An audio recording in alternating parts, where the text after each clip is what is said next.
Latest खबरें पाने के लिए सब्सक्राइब करिए हमारे चैनल को, दबाइए इस घंटी के बटन को, पाएं लेटेस्ट खबरें सबसे पहले। प्रदेश में बारिश के बाद जनजीवन अस्त व्यस्त, घरों में घुसा पानी, मुसीबत बढ़ी शिमला। बरसात की पहली ही बारिश ने लोगों की मुश्किलें बढ़ाकर रख दी हैं।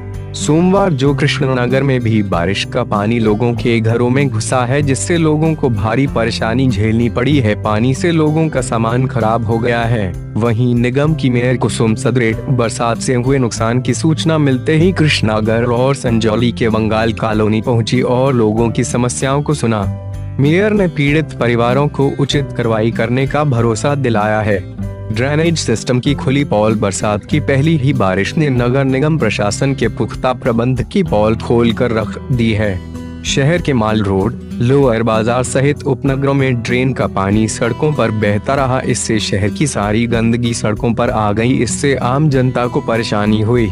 सोमवार को शहर के कई हिस्सों में बारिश से नुकसान हुआ है। जगह जगह भूस्खलन होने से रास्ते बंद रहने की सूचना है। बारिश से मिट्टी के ढेर जगह जगह लगे रहे। इससे आने जाने वालों को परेशानी हुई है।